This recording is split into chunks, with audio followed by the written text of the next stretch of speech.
Jambo na habari za asubuhi wapendwa wasikilizaji na watazamaji wa Kivu News Info. Matumaini yetu mko salama salimini. Tunakukaribisha kwa mara nyingine tena kuungana nasi katika matangazo yetu ya asubuhi ya leo, ikiwa ni tarehe 21 za mwezi wa 4 mwaka 2026.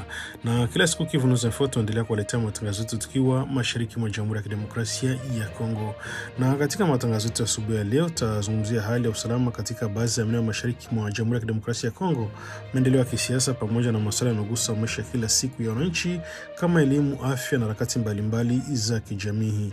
Vilevile tutaendelea kuletea pia taarifa mpya kutoka maeneo tofauti ya Kivu, Ituri na kwingineko, zikiwemo habari za haraka, matukio ya kibinadamu pamoja na juhudi zinazoendelea kufanywa na serikali na washirika wake katika kurejesha utulivu.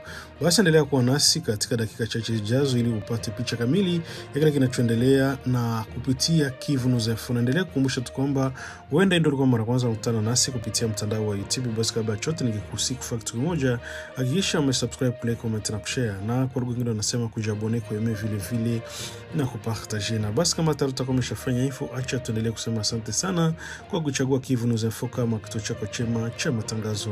Langu jina mimi ni Teloje Lulonga. Basi nakualika kuwa na mimi mwanzo hadi mwisho wa matangazo yetu ya asubuhi ya leo, ikiwa tarehe 21 za mwezi wa 4 mwaka 2026. Na ni Kivu News Info, sauti ya wananchi. Basi karibu tukupashe.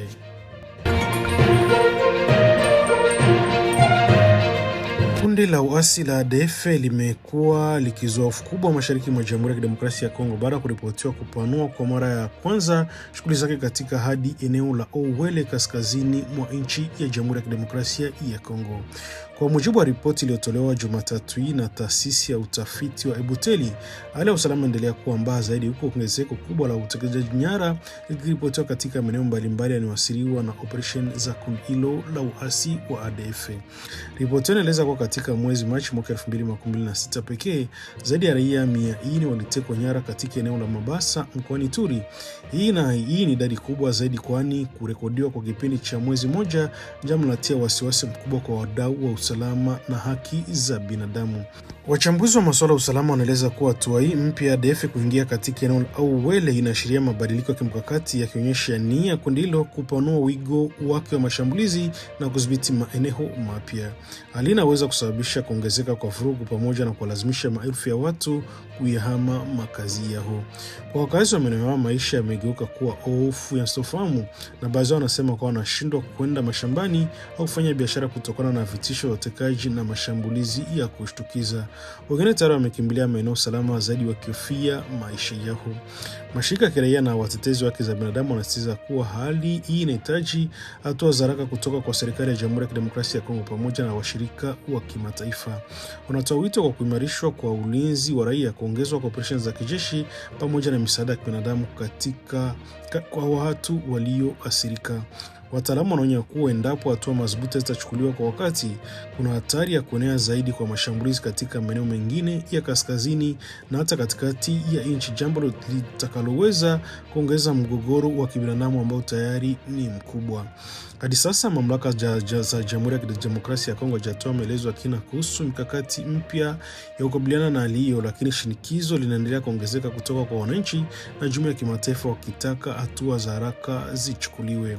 Kwa jumla, hali ya usalama katika maeneo haya inaendelea kuwa tete, huko ongezeko la utekaji nyara na upanuzi wa shughuli za ADF vikionyesha wazi kuwa changamoto ya usalama bado ni kubwa na inahitaji mshikamano wa hali ya juu ili kumalizika.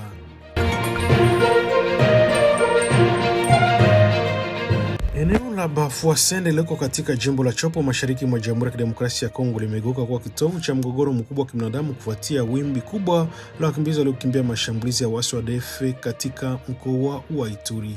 Maelfu ya familia zimekimbilia eneo hilo zikiwa katika hali mbaya sana, zikikosa mahitaji ya msingi kama chakula, malazi na vifaa vya nyumbani. Kwa mujibu wa msimamizi wa eneo hilo Willy Simbie, takwimu za muda zikionyesha kuwa zaidi ya familia 60,000 tayari zimewasili kwa kusajiliwa katika eneo hilo, hadi idadi inayoongezeka kila siku. Familia hizi zimelazimika kuacha kila kitu walichokuwa nacho, mashamba yao, nyumba zao na mali zao, wakimbia chini ya vitisho vya silaha na mapanga yanavyotumiwa na waasi hao wa ADF. Wengi wao sasa wanaishi katika mazingira magumu bila msaada wa kutosha, hali inaongeza hatari ya kuzuka kwa njaa na magonjwa. Akizungumza kuhusu hali hiyo, Willy Simbia alisitiza kuwa kipaumbele kikubwa kwa sasa ni msaada wa haraka wa kibinadamu. Ameomba mashirika ya misaada pamoja na serikali kuu ya Jamhuri ya Kidemokrasia ya Kongo kuingilia kati haraka kwa kutoa chakula, maji safi pamoja na vifaa vya msingi kwa familia hizo ambazo zimepoteza kila kitu. Wataalamu wa masuala ya kibinadamu wanaona kuwa bila hatua za dharura hali inaweza kuwa mbaya zaidi, hasa kutokana na msongamano mkubwa wa watu katika eneo hilo, jambo linaloweza kusababisha milipuko ya magonjwa hatari na hata njaa kali. Mbali na changamoto ya kibinadamu, hali ya usalama nayo imekuwa ya kutia wasiwasi.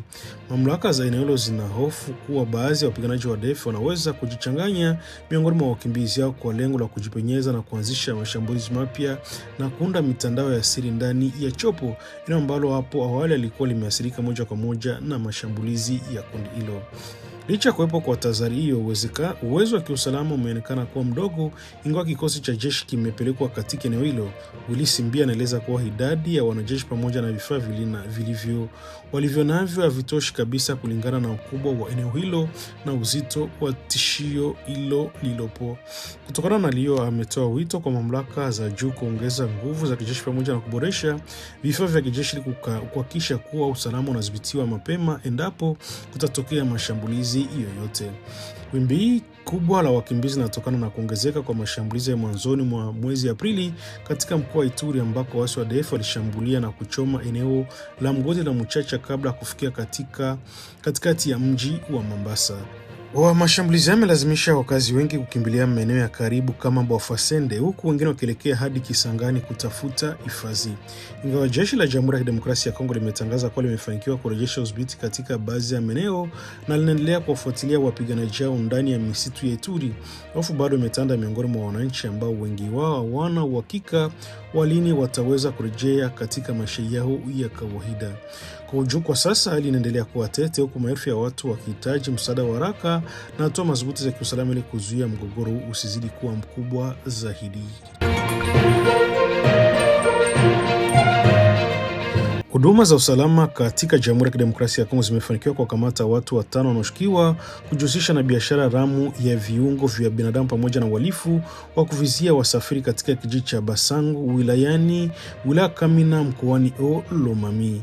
Washukiwa hao wanawasilishwa mbele ya mamlaka ya mkoa kufuatia tukio la hivi karibuni la kugunduliwa kwa miili ya watu waliokatwakatwa viungo katika eneo hilo linalozua hofu na hasira kubwa miongoni mwa wananchi.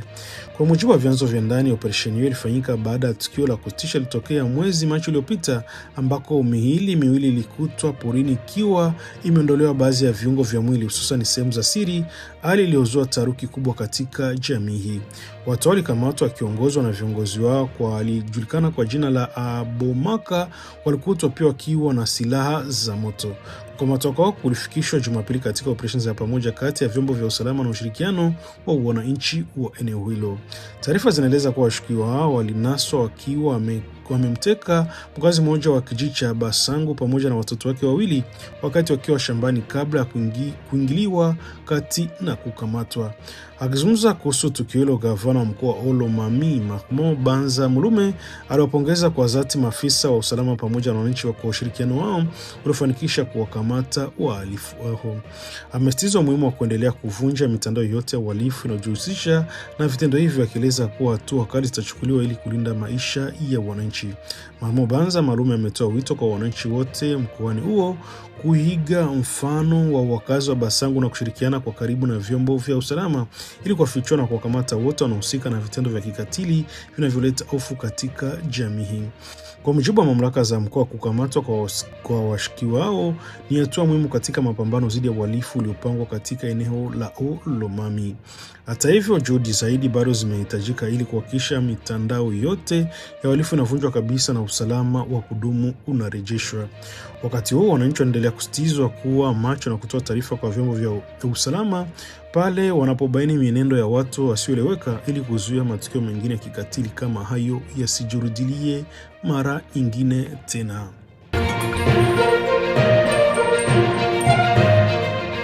Masomo yameanza tena rasmi kuanzia siku ya jana Jumatatu tarehe 2 Aprili katika shule kadhaa za mji wa Beni mkoani Kivu Kaskazini baada ya kusimama kwa siku kadhaa kufuatia mgomo wa walimu uliotikisa kalenda ya masomo.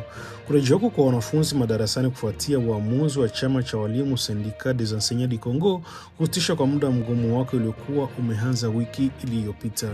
Kupitia taarifa iliyotolewa Jumapili tarehe 19 Aprili, chama hicho kilitangaza kusimamisha mgomo huo kama ishara tafuta suluhu la kutoa nafasi kwa wanafunzi kuendelea na masomo yao, hasa baada ya muda mfupi wa masomo kupotea kufuatia mgogoro huo.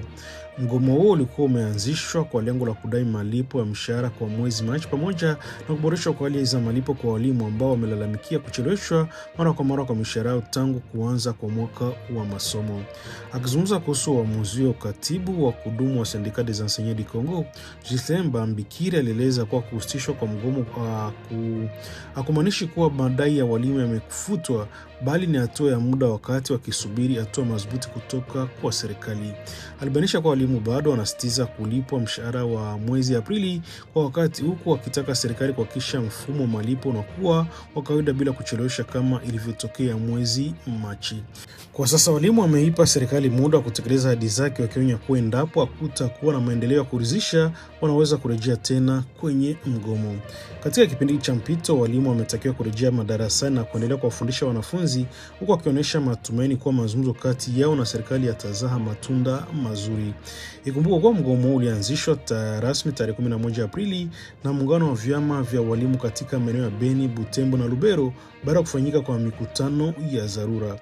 Mgomo ulianza kutekelezwa tarehe 13 Aprili, siku ya kurejea kwa masomo baada ya likizo ya Pasaka.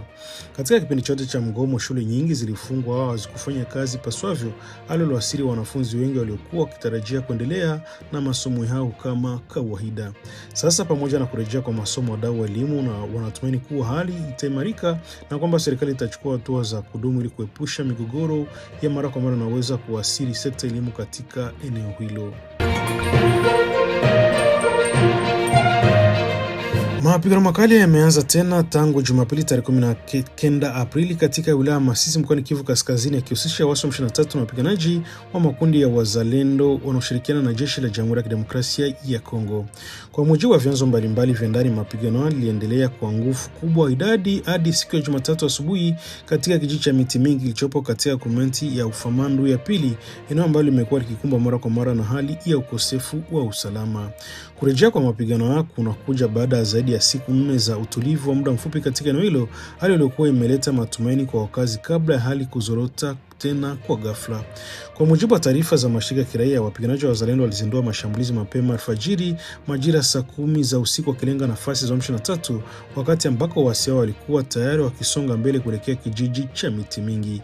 Inaeleza kuwa shambulio hilo lilikuwa ni jibu la mashambulizi yaliyofanywa siku ya Jumapili na waasi wa M23 dhidi ya ngome za wazalendo wa kundi la Pareco, hasa linalojulikana kama Force de Frappe katika kijiji jirani cha Kashuka, nacho kikuwa ndani ya groupement ya Ufamandu ya pili.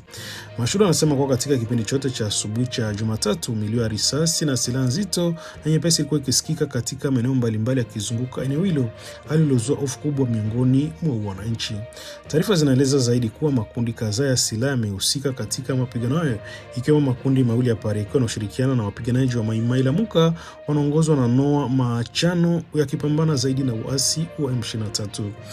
Mashirika ya kiraia yanaonya kuwa kurejea kwa mapigano haya kunazidi kuathiri hali ya kibinadamu ambayo tayari ilikuwa mbaya katika eneo hilo la Masisi. Wananchi wamelazimika kuyahama makazi yao, huku wengine wakikosa msaada wa msingi kama chakula, maji safi na huduma za afya. Hali ya usalama endelea kuwa tete na kuna hofu kubwa mapigano yanaweza kuongezeka zaidi iwapo hatua za haraka zitachukuliwa kudhibiti hali hiyo.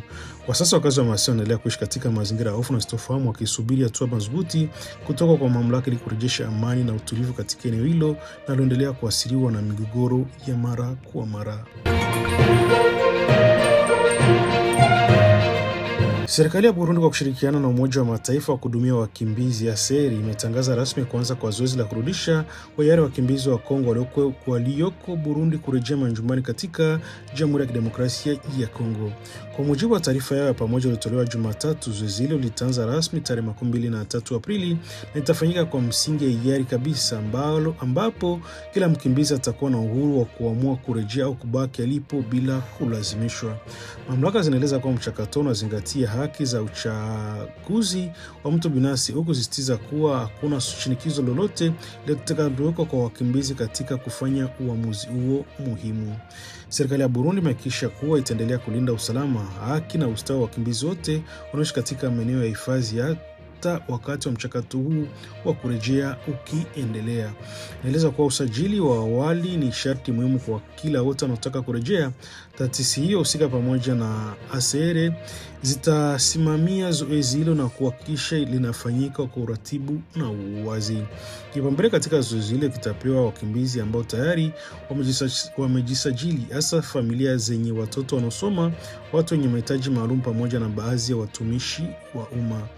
Kwa sasa maeneo tutakaohusika na urejeshaji ni baadhi ya maeneo mkoa Kivu Kaskazini, kusini mashariki mwa Jamhuri ya Kidemokrasia ya Kongo, ikiwemo Uvira, Mili, Uvira hadi Baraka, Fizi, Mboko pamoja na tambarare ya Ruzizi. Hatuna kuchoka wakati ambako juhudi zinaendeleza kurejesha hali ya usalama katika baadhi ya maeneo mashariki mwa Kongo ili kuruhusu wakimbizi kurejea katika mazingira salama na yenye utulivu. Hata hivyo, wadau wa masuala ya kibinadamu wanaendelea kusisitiza umuhimu wa kuhakikisha kuwa mazingira ya kurejea na kuwa salama yenye huduma za msingi na yanaweza kuhakikisha wakimbizi maisha bora baada ya kurejea kwao. Wananchi walioathiriwa na mradi wa upanuzi wa uwanja wa ndege wa kitaifa wa Bunia wametangaza kuandaa maandamano ya amani itakayofanyika tarehe 28 Aprili, wakidai kulipwa fidia zao ambazo hazijatolewa licha ya ahadi ya mara kwa mara kutoka kwa serikali. Kwa mujibu wa waandaaji wa maandamano haya, yataanza eneo la Chunga na kuelekea hadi ofisi ya serikali ya mkoa wa Ituri, ambako watawasilisha waraka rasmi kwa mamlaka wakieleza malalamiko yao. Wananchi hao wanasema walipoteza mali zao nyingi wakati kazi ya upanuzi wa uwanja huo, zikiwemo nyumba, shule, makanisa pamoja na hospitali. Hata hivyo, licha uharibifu huo mkubwa, fidia zilizoahidiwa bado hajatolewa kwa wengi wao. Miongoni mwa viongozi wa wasirika hao, kwa Sora John, ameeleza wazi kuwa mchakato wa fidia unaendelea kwa kusuasua na kwa baadhi ya watu huanza kabisa, linazua hasira na kukata tamaa kwa wasirika. Amebainisha kuwa licha ya baadhi ya watu tayari kulipwa, kundi kubwa bado linasubiri, huku zaidi ya miezi mitatu ikipita tangu tathmini ya mali zao ifanywe na mjumbe uliotumwa kutoka Kinshasa. Kwa sasa wasirika wengi wanaishi katika mazingira magumu sana, wengi wakikaa karibu na njia ya ndege inayoweka katika hatari kubwa ya kiafya na kiusalama. Kutokana na hiyo, ameamua kuandaa maandamano ya amani ili kushinikiza haki zao ya kulipwa fidia, wakitoa wito kwa wasirika wote kujitokeza kwa wingi ili sauti yao isikike. Wananchi wa maeneo ya Chunga na Tanga pia wametoa wito kwa gavana wa kijeshi Ituri, ambaye aliwakilishwa na rais, kuchukua hatua za haraka ili kuhakikisha haki zao zinatimizwa. Wanasema kuwa licha ya ahadi nyingi zilizopelekwa na viongozi, hadi sasa kuna malipo mapya yaliyotolewa, jambo linaloendelea kuongeza mateso na sitofahamu kwa familia zilizoathirika. Kwa ujumla, linaonyesha changamoto kubwa kwa katika utekelezaji wa miradi ya maendeleo, ambako wananchi wanaathirika moja kwa moja bila fidia ya haraka, jambo linaloweza kusababisha mvutano kati ya serikali na raia wake iwapo hawatapatiwa suluhisho la haraka.